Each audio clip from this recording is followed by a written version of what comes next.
8 তারিখে নভেম্বর মাসে, ঠিক আছে। 1927 খ্রিস্টাব্দের 8 তারিখে নভেম্বর মাসে সাইমন কমিশন গঠিত হবে। 3 তারিখে ফেব্রুয়ারি মাসে সাইমন কমিশন ভারতে আসবে। যেদিন ভারতে আসবে সেদিন ভারতীয়রা কালো পতাকায় সাদা অক্ষরে লেখা সাইমন গো ব্যাক, ঠিক আছে, পতাকার সাথে স্লোগান দিচ্ছে সাইমন গো ব্যাক। আর এরা সাইমন কমিশন প্রথমে এসেছিল কোথায়? বোম্বাইতে। সেদিন মোটামুটি 50,000, কত বললাম, 50,000 তারও বেশি জনগণ সাইমন কমিশনকে প্রতিবাদ জানিয়েছিল সাইমন গো ব্যাক স্লোগানে, ঠিক আছে। কিন্তু সাইমন কমিশন তো যায়নি। কোন পতাকাতে বিক্ষোভ বললাম? যে কালো পতাকাতে। এটি একটি বিধিবদ্ধ সংস্থা বলেছিলাম, ইংল্যান্ডেরই একটা বিধিবদ্ধ সংস্থা, স্ট্যাচুটরি বডি। আর আছে কি, যে এটা সাইমন কমিশন তৈরি করেছিল কারা বলতে হবে? British government. সে সময় ব্রিটিশ প্রধানমন্ত্রী কে ছিল? 1927 খ্রিস্টাব্দে ব্রিটিশ প্রধানমন্ত্রী কে ছিল বলো? 1927 খ্রিস্টাব্দে ব্রিটিশ প্রধানমন্ত্রী ছিল, আমার ওখানে লেখা আছে, স্ট্যানলি বলডুইন। 1927 খ্রিস্টাব্দে ব্রিটিশ প্রধানমন্ত্রী কে ছিল? স্ট্যানলি বলডুইন। সে ছিল, সেখানে দুটো পার্টি, তিনটে পার্টি কাজ করে, একটা হচ্ছে কনজারভেটিভ পার্টি, একটা হচ্ছে লিবারাল পার্টি, একটা হচ্ছে লেবার পার্টি। তাহলে স্ট্যানলি বলডুইন সেই সময় ইংল্যান্ডের প্রধানমন্ত্রী ছিল, কনজারভেটিভ পার্টি থেকে বিলং করছিল, ঠিক আছে। তারপরে সেই সময় ভারত সচিব কে ছিল? ভারত সচিব ভারতে থাকে না, থাকে কোথায়? ইংল্যান্ডে, ঠিক আছে। ইংল্যান্ডের House of Commons, House of Lords অর্থাৎ ব্রিটিশ যে পার্লামেন্ট আছে সেটার সাথে ভারতে যে থাকে ভাইসরয়, তাদের দুজনের মধ্যে যোগাযোগ রক্ষা করে, কাজ চালায়, ঠিক আছে। সেটা সেই সময় ছিল বার্কেন হেড, অনেকে বিরকেন হেড বলে, সেও ছিল কনজারভেটিভ পার্টি থেকে। আর মনে রাখতে হবে এই সাইমন কমিশন যে আছে সেটাকে গঠন করার জন্য দাবি জানিয়েছিল কে? তো ভারতের ভাইসরয় ছিল লর্ড আরউইন, সে তার সময়ে গঠিত হয়েছিল। কিন্তু না, গঠিত হয়েছিল 1927 খ্রিস্টাব্দে, গঠিত হয়েছে 27 খ্রিস্টাব্দে, কিন্তু প্রপোজাল, ঠিক আছে, অনুরোধ, রিকোয়েস্ট জানিয়েছিল লর্ড রিডিং, তার আগের জন, ঠিক আছে। অনেক কারণ আছে। 1920 সালের পর থেকে ও এসেছে 21 সালে, 21 থেকে 26 সালের মধ্যে অনেকগুলো টুকরো টুকরো ঘটনা ঘটেছে, ঠিক আছে।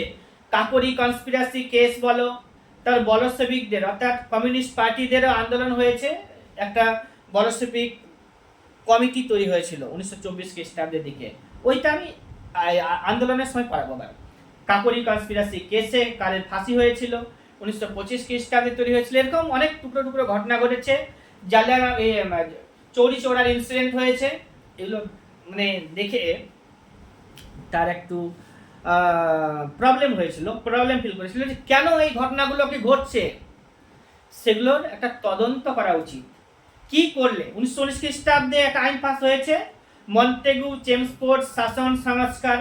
মন্টেগু চেমসফোর্ড শাসন সংস্কার 1919 খ্রিস্টাব্দে তৈরি হয়েছিল এবং চালু হয়েছিল কবে? 21 খ্রিস্টাব্দে। এবার আইনটা পাস হয়েছে আর চালু হচ্ছে, তার মাঝেই অনেকগুলো আন্দোলন তৈরি হয়ে গেছে।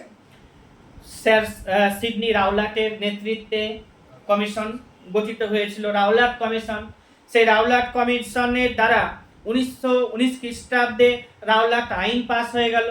রাওলাট আইন যেই পাস হলো, গান্ধীজি, রাওলাট আইনটা একদমই কালা আইন নামে পরিচিত ছিল এবং কালা আইনই কালা আইন বা কালা কানুন, কারণ এখানে গ্রেপ্তার করা যেতে পারে এবং কতদিন তোমাকে গ্রেপ্তার করে রাখবে, 6 মাস 1 বছর, একটা অনির্দিষ্ট কাল পর্যন্ত তোমাকে গ্রেপ্তার করে রাখতে পারবে এবং আত্মপক্ষ সমর্থন করার জন্য তুমি আইনজীবী অ্যাপয়েন্টমেন্ট করতে পারবে না।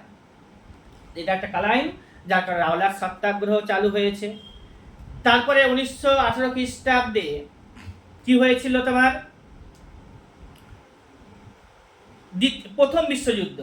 1914 খ্রিস্টাব্দে প্রথম বিশ্বযুদ্ধ চালু হয়েছে এবং 1918 খ্রিস্টাব্দে প্রথম বিশ্বযুদ্ধ শেষ হয়েছিল। সেই সময় যে তুরস্কের যে খলিফা, ঠিক আছে, তাকে বেশ কিছু অপমানজনক চুক্তি স্বাক্ষর করতে বাধ্য করেছিল ভার্সাই সন্ধির মাধ্যমে। 1918 খ্রিস্টাব্দে ভার্সাই সন্ধি হয়েছিল, যেটা ইসলাম ধর্মের যারা মানুষ আছে তারা সেটাতে অপমান বোধ করেছিল বলে ওরা একটা আন্দোলন চালু করেছে, নাম হচ্ছে খিলাফত আন্দোলন। ঠিক আছে, খিলাফত আন্দোলন চালু হয়েছে। খিলাফত আন্দোলনের যে হেড, ভারতে চালু হয়েছে খিলাফত আন্দোলন, সেই খিলাফত কমিটি যে আছে তার হেড করেছিল গান্ধীজিকে। এবার গান্ধীজি করেছে। এবার হচ্ছে 1919 খ্রিস্টাব্দে একটা ঘটনা ঘটে গেছে, কি জালিয়ানওয়ালাবাগের হত্যাকাণ্ড। 1919 খ্রিস্টাব্দের 13 তারিখে এপ্রিল মাসে, ঠিক আছে, বৈশাখী পূর্ণিমার দিনে কোথায়, পাঞ্জাবের জালিয়ানওয়ালাবাগ নামক, বাগ মানে বাগান, ওইখানে একটা মেলার আয়োজন হয়েছিল বৈশাখী পূর্ণিমার। আর সেই সময়ই তার আগে কিছুদিন আগে 2-4 দিন আগে